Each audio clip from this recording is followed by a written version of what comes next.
शाळेमध्ये जर शिकत असेल तर त्याला जोपर्यंत शिकतो तोपर्यंत त्याला परत ऍडमिशन फी लागू होत नाही.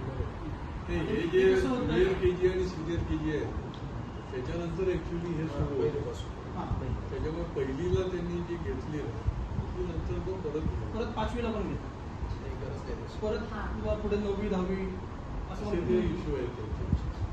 ट्रान्सपोर्टचा इश्यू ट्रान्सपोर्टचे चार्जेस म्हणजे 5 किलोमीटर असेल तर त्याचे चार्जेस ती लोक जास्त लागतात आणि 1230 रुपये तर ती लोक ट्रान्सपोर्ट सेफ्टीसाठी घेतात.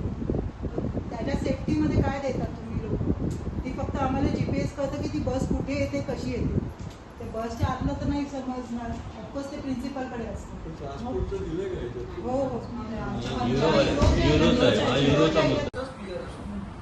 First floor second floor third फ्लोअरचा नाही. मुलं लिटरली म्हणजे मुली ज्या आहेत त्या लिटरली वॉशरूमला जायला म्हणजे एकदम वेळ फील करतात. एवढ्या पद्धतीत जर आहे तर ही तुम्ही कोणत्या बेसिसवरती फी वाढ करताय किंवा कोणत्या. एक minute sir, Saraswati English medium Rabodi school आणि युरो स्कूलचे पॅरेंट्स तुमच्याकडे आलेले आहेत आणि त्यांनी फी वाढीच्या संदर्भात आणि इतर समस्या तुमच्याकडे मांडलेल्या आहेत. तर त्याबाबत आपण काय कन्क्लुजन दिलेलं आहे? नाही, याच्यामध्ये गेला आठवडाभर दोन्ही शाळेच्या पालकांमध्ये खूप अनरेस्ट होती आणि हे पालक जे आहेत सरस्वतीचे ते शेकड्याने पालक माझ्याकडे त्यांनी धाव घेतली आणि त्यांची जी जी काही म्हणणं आहे ते सांगितलं. आणि त्याच्या आधी युरो स्कूल जी आहे घोडबंदर रोडला तिथल्याही पालकांनी येऊन माझ्याकडे तक्रारीचा पाढा वाचला. त्याच्यामुळे त्याच्यानंतर मग आज शिक्षण खात्याचे जे अधिकारी आहेत महापालिका आणि जिल्हा परिषदेचे यांच्याबरोबर आत्ता ही मीटिंग आमची संपन्न झाली. CBSEच्या नावाखाली ज्या पद्धतीने फी आकारणी केली जाते ही अजिबात चालणार नाही. पालक हे अतिशय ज्याला म्हणता येईल की त्रस्त झालेले आहेत की वाटेल त्या प्रकारे जर फी कोणी वाढवत असेल तर ते पालकांना परवडणार नाही. आणि त्याच्यामुळे शासनाने काही डायरेक्शन्स दिलेले आहेत. त्या डायरेक्शन्सप्रमाणे पण फीचं स्ट्रक्चर झालं पाहिजे आणि प्रत्यक्ष गेली वर्षानुवर्ष जे फी वाढ ते करताय ज्या पर्सेंटेजने त्याच्यापेक्षा मोठ्या प्रमाणात मध्ये जर केली तर ते खपवून घेतलं जाऊ शकत नाही.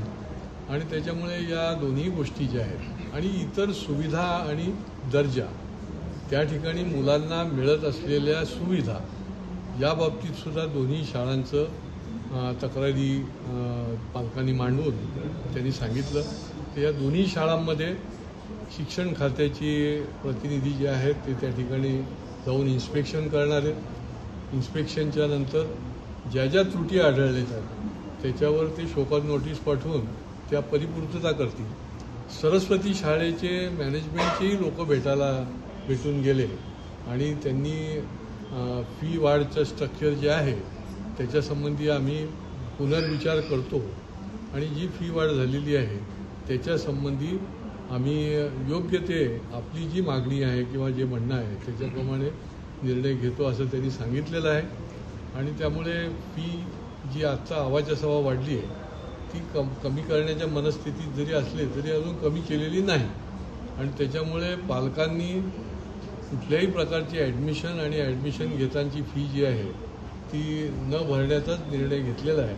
मला वाटतं की या दोन्ही शाळेच्या पालकांना न्याय मिळेस्तोवर आम्ही त्यांच्याबरोबर या लढ्यामध्ये कायम असणार आहोत. शिक्षण मंत्र्यांना सुद्धा आपण लेटर देणार आहात असं सांगितलेलं. शिक्षण मंत्र्यांशी माझं फोनवर बोलणं झालं पण प्रत्यक्ष त्यांना पत्र देऊन देखील अशा प्रकारच्या आता या 2 शाळा आहेत परंतु अशा निरनिराळ्या शाळांच्या मध्ये अशाच प्रकारचं तफावत जी आहे किंवा प्रॉब्लेम जे आहेत ते चालू असतील तर त्यांना देखील अलर्ट करता येईल.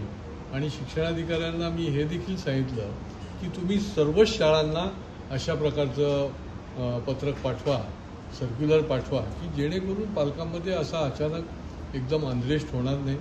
आज सगळी परिस्थिती अशी आहे की पालकांना न परवडणारं होऊ शकत नाही कारण की नोकऱ्या देखील एका फटक्यात जातात अशी देखील परिस्थिती आहे.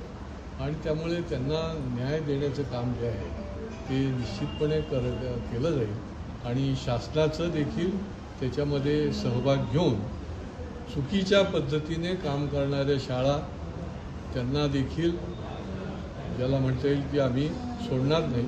आणि त्यांना देखील ठिकाणावर आणू. शालेय साहित्य सक्तीचं काही शाळांमध्ये करण्यात येतं, काही तो मुद्दा हा तर सर्वदूर अनेक शाळांमधल्या पालकांच्या तक्रारी आहेत की गणवेश आहे, बूट आहेत, तुमची पुस्तकं आहेत किंवा निरनिराळ्या ज्या काही गोष्टी विद्यार्थ्यांना लागतात ती ठराविक ठिकाणाहूनच घ्यायची कुठला आग्रह आहे.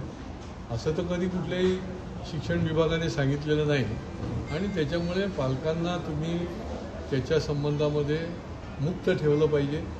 त्यांना जिथून घ्यायचं असेल त्यांनी ते घेतलं पाहिजे. जर त्यांना म्हणजे ऐच्छिक ठेवलं पाहिजे. ज्यांना तिथून नसेल घ्यायचं तर तुम्ही सुचवणं वेगळं आणि कंपल्शन करणं वेगळं आणि त्याच्यामुळे ते देखील अन्यायकारक आहे.